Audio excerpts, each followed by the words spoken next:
What's blazing, Dragon Ninjas? Today I will be making Tanjiro'S Katana. I recently just made Rengoku's Katana, and that was actually quite fun making.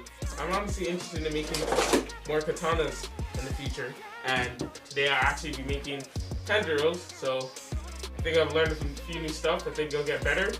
We'll see. And I think it's fitting that I'm making Tanjiro'S Katana because Demon Slayer Season 2 just dropped. Like, not just dropped, but like, you know what I mean? In like a couple weeks. I think there are 3 episodes in. Yeah, it's great. And I think it's fitting that I just made the katana right now.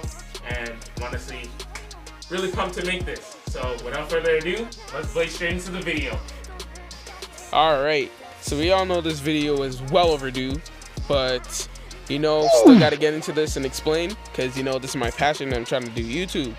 So yeah, basically I just cut out the 2 parts of the blade, and now I'm about to glue it with construction glue attached to a metal pole.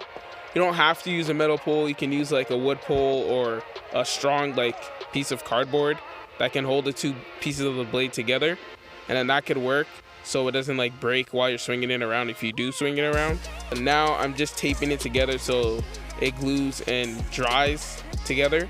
And now I'm gonna put plasti dip to make the blade look more seamless and smooth and to hide the corrugated cardboard spots.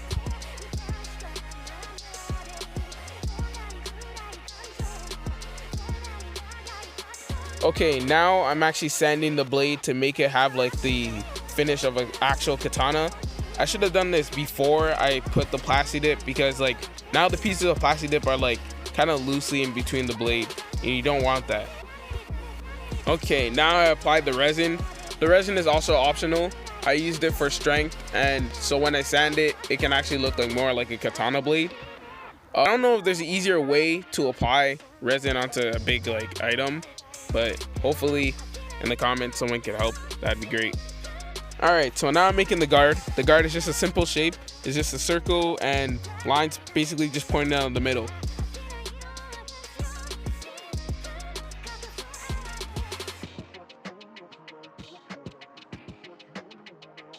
Alright, here's the guard face up. I should have left the ring around it so the ring is not like uneven, but that's what I would advise to do if you're gonna do the guard like this.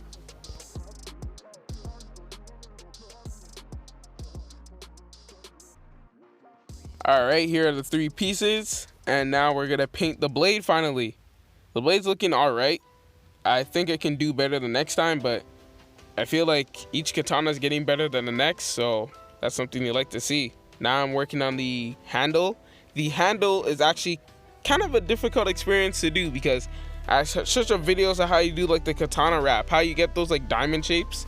It's not easy, but it's definitely worth it if you want to perfectly get that like aesthetic and look. So I performed that and it turned out all right. I think it could do better the next time I do a katana handle, but you know, we move. Now I'm cutting out an oval for the bottom of the pommel, which is this part of the handle. And here's how the katana looks like, full body with the guard all painted. Alright, here's a piece of the oval glued to the pommel. I'll go in further detail and explain it. Basically, what I did is that I traced out the size of the pommel and then made an even bigger oval around the original size.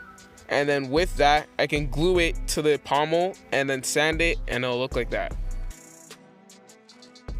Okay, so this is the katana assembled, and let me just give you a basic rundown of things. Currently, the blade is resined, and I put black paint and like a glitter paint over it.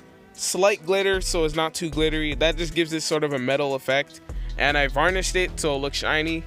And then for the guard, I made it just all black, no glitter or nothing.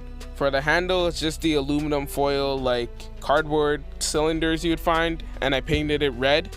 The shoelace, black shoelace, I put it over and tied it in the katana like way. And then the piece at the bottom is just a pommel, which I explained already. That's how it looks close up. You can see the resin is kind of uneven, so it looks like it's dented and damaged. I guess that's sort of an effect, so there's that. And that's the bottom of the handle. That's how it looks like. a smoother paint finish, and then it'll be complete there. But the katana is missing one more thing, so it is not completely done yet, and it is the, drum roll please, it's just the habaki in Japanese, or the blade collar. Also, real quick, here's the blade close up. You can kind of see like the slight glitters on it. Okay, now I'm making the blade collar, which is this part of the katana, and I'm about to paint it black and then add the details, and it should be done.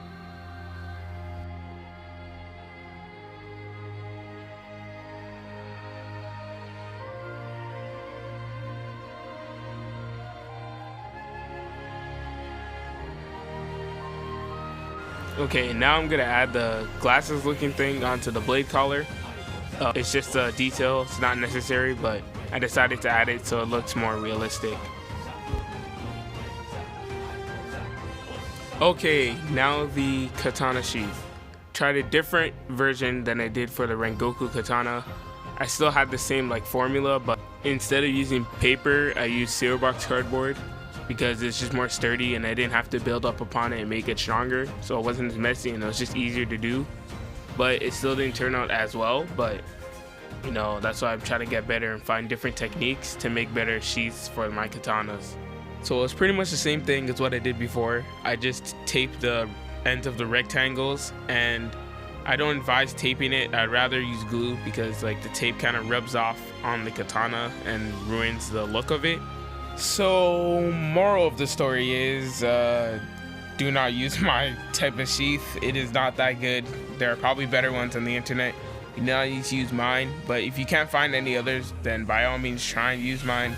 Maybe you can make it better, but yeah, this is the best I could have came up with, so there's that. Okay, so for those who are doing the top part of the sheath, it's pretty simple.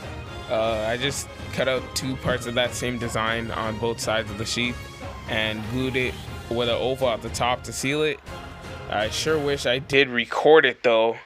Okay, so this is what I use to just hide the unleveled ridges on the sheath. You can use newspaper paper also. And the sheath is completed. Almost, it just needs a little bit of paint. Okay, Dragon Ninjas, we're about to head on to the showcase, but I just want to quickly just say like why this video took so long, and like why it's obviously just been difficult to upload this and stuff. Nothing too serious. It's obviously just some school, and obviously that's just being on my head obviously, but also just like not being able to time manage. Hopefully I can get better at that, create a better upload schedule for this channel. Yeah, that's why like I wasn't even able to properly like get proper clips of me actually having the parts done. I had to do a lot of explaining in this video, because even when I was recording it was kind of rushed. So hopefully the next time when I make a video, it's gonna be high quality and really good. So still hope you guys still enjoyed the video, and later Dragon Ninjas.